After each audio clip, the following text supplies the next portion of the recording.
Dear students, the topic to study is defense mechanism in plants. जो topic हम आज देखेंगे वो है प्लांट के अंदर डिफेंस मैकेनिज़्म. डिफेंस मैकेनिज़्म पौधे के अंदर भी उपस्थित होता है और वो किस प्रकार से कार्य करता है ये हम देखेंगे. When we recall the things कि हमने पहले क्या पढ़ा था. हमने पढ़ा था कि डिजीज़ कैसे डेवलप होती है. तो for the development of disease in the plants there must be a successful interaction between 3 components. एक डिजीज़ को प्लांट्स में होने के लिए और टू बी सक्सेसफुल अच्छे से उसको सिम्टम्स शो करने के लिए कुछ इम्पॉर्टेंट चीज़ें हैं जो ज़रूरी हैं. नंबर 1 पैथोजन, नंबर 2 होस्ट और नंबर 3 है एनवायरनमेंट या environmental condition. When we take the first point pathogen, as we know एक पैथोजन ज़रूरी है जो कि डिजीज़ करता है, that is the cause of disease. And what is the pathogen?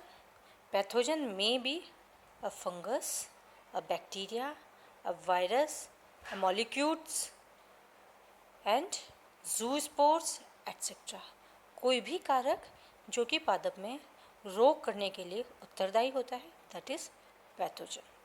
Now second point is host. We know there should be a host जहाँ पर वो पैथोजन अटैक कर सके और जिसके ऊपर वो डिजीज़ कोज कर सके.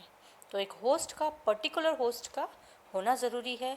हर पैथोजन के लिए अपना एक पर्टिकुलर होस्ट होता है जिसके ऊपर वो डिजीज़ ग्रो करता है और उस पर सिम्टम्स क्रिएट करता है और डिजीज़ कंडीशन प्रेजेंट रहती है. Besides these two points that is pathogen and host, ये दो चीज़ें अगर अवेलेबल है, but the third thing is environment.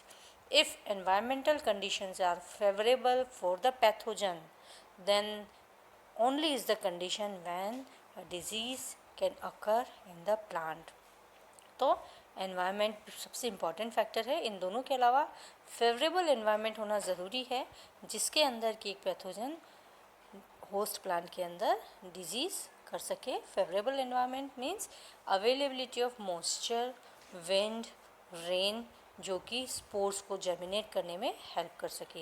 ये हम पहले भी कंसिडर कर सकें. Again I repeat, for the development of disease in plants there must be successful interaction. इन तीनों चीज़ों के बीच में सक्सेसफुल इंटरेक्शन होना चाहिए, सफल इंटरेक्शन होना चाहिए, तभी एक प्लांट में डिजीज़ कॉज होती है. And the 3 factors are pathogen, host and environment.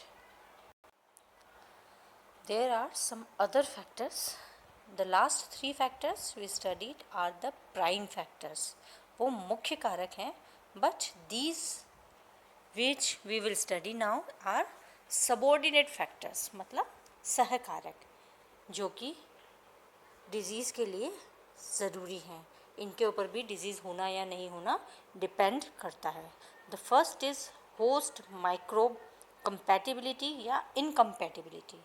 Host और माइक्रोब की आपस में कंपैटिबिलिटी है या नहीं है. A pathogen is very particular about the host.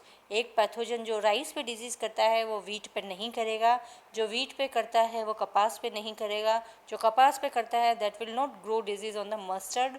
So there is a compatible reaction between pathogen and host and microbe.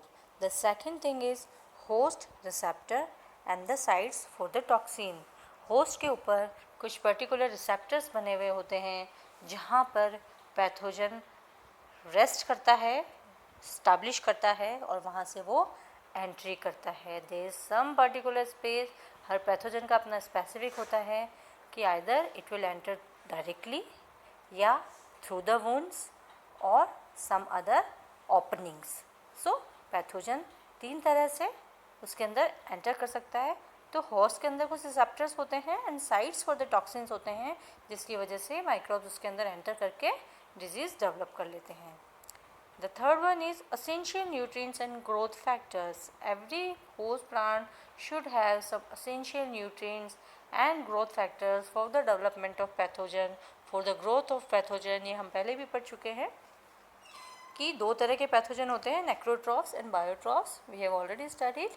तो necrotrophs and बायोट्रॉफ्स क्या होते हैं? द टाइप ऑफ पैथोजन जिस हिसाब से वो होस्ट के अंदर ग्रो करते हैं.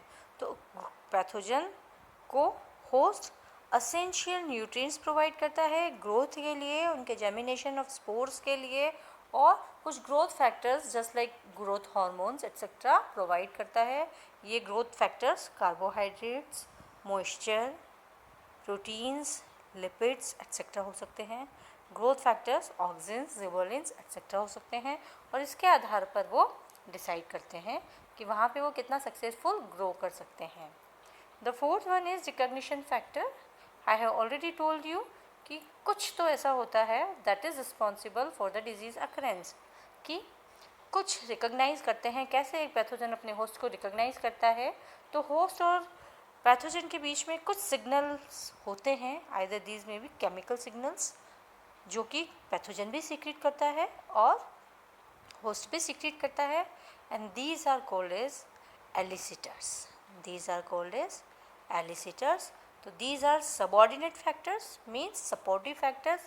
जो मेन फैक्टर्स थे वो पैथोजन, होस्ट एंड एनवायरनमेंट है.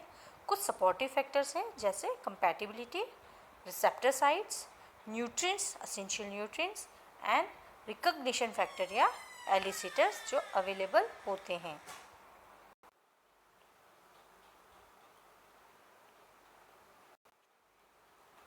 Now what is basal resistance? तो the term referring to two distinct aspects of plant pathogen interaction. ये जो टर्म है बेसल रेजिस्टेंस, ये दो इम्पॉर्टेंट फैक्टर्स को, दो इम्पॉर्टेंट या दो different type of defence mechanisms को शो करती है. The one is constitutive defence. पहला जो है वो कॉन्स्टिट्यूटिव डिफेंस है जो कि प्लांट्स के अंदर इनबिल्ट होता है before the attack of pathogen. ठीक है, it is called constitutive defence. मतलब उसमें whenever it once it started growing, जैसे वो ग्रो करना शुरू करता है, इस तरह से प्लांट्स के अंदर डिफेंस मैकेनिज्म ऑलरेडी होता है, आइदर स्ट्रक्चरल और बायोकेमिकल, जो पहले से उसमें प्रेजेंट होते हैं. That is constitutive defence. The second one is induced defence. Induced मतलब after the attack of pathogen plants के अंदर जो डिफेंस मैकेनिज्म डेवलप हो जाता है ताकि वो जो पैथोजन अटैक कर चुका है उससे वो अपने आप को बचा सके. This is called induced defence. तो दो तरह के बेसल रेजिस्टेंस प्लांट के अंदर पाए जाते हैं. The one is constitutive defence and the second is induced defence. Thank you dear students. I sum up with the topic plant defence mechanism. आगे हम इसमें और भी स्टडी करेंगे जिसमें हम different type of defence mechanisms के बारे में पढ़ेंगे, both the constitutive and the induced defence mechanism that is present in the plant, जो कि प्लांट में पहले से मौजूद रहते हैं और पैथोजन के अटैक के बाद डेवलप होते हैं. So this is the basic कि डिजीज़ कैसे होती है, क्या कारक होते हैं डिजीज़ होने के, उसके बाद उनको कौन से ऐसे फैक्टर्स हैं जो डिजीज़ अकरेंस में हेल्प करते हैं होस्ट और पैथोजन में. उसके बाद प्लांट के अंदर सीडलिंग स्टेज से लेकर स्टोरेज ऑफ प्रोडक्ट तक बहुत सारी ऐसी अवस्थाएं होती है जहाँ पर पैथोजन उस पर अटैक कर सकता है. तो प्लांट के अंदर अपना एक मैकेनिज़्म होता है कि वो अपने आप को इन सब परिस्थितियों में बचा सके, और वो कहलाता है प्लांट डिफेंस मैकेनिज़्म. ये दो तरह के होते हैं, one is constitutive and the another one is induced, और इसको कहते हैं basal resistance. So further you will study in detail about both the type of defense mechanism present in the plant. Thank you.